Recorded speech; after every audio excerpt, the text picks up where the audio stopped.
अगर इन्होंने गृह मंत्री जी की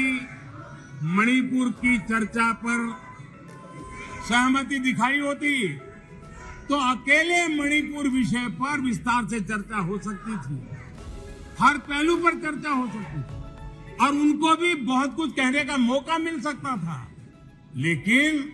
उनको चर्चा में रस नहीं था। और कल अमित भाई ने विस्तार से इस विषय की चीजें जब रखी तो देश को भी आश्चर्य हुआ है कि लोग इतना झूठ फैला सकते हैं, ऐसे ऐसे पाप करके गए हैं लोग। और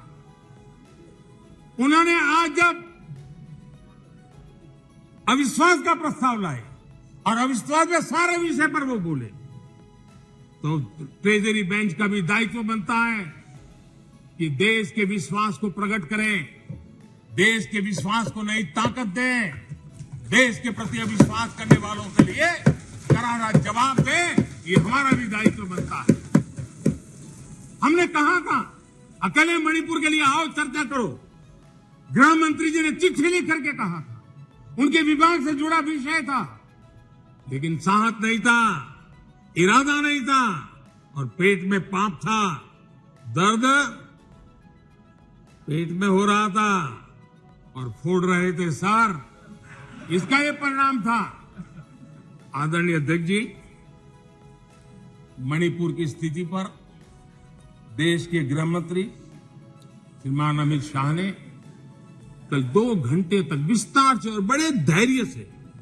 रत्ती भर भी राजनीति के बिना सारे विषय को विस्तार से समझाया,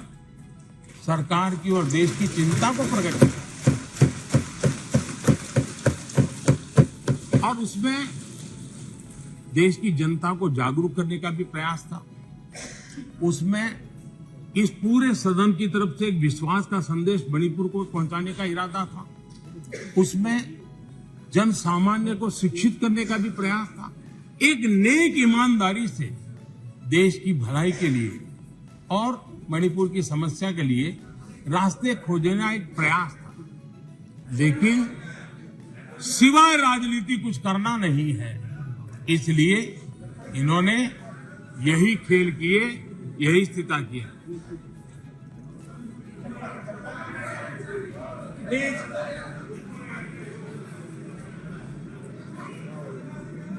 आदरणीय अध्यक्ष महोदय,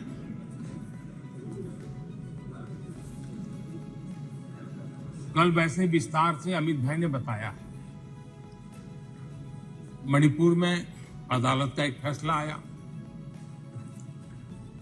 अब अदालतों में क्या हो रहा है वो हम जानते हैं। अब उसके पक्ष विपक्ष में जो परिस्थितियां बनी, हिंसा का दौर शुरू हो गया और उसमें बहुत परिवारों को मुश्किल हुई, अनेकों ने अपने स्वजन भी खोए, महिलाओं के साथ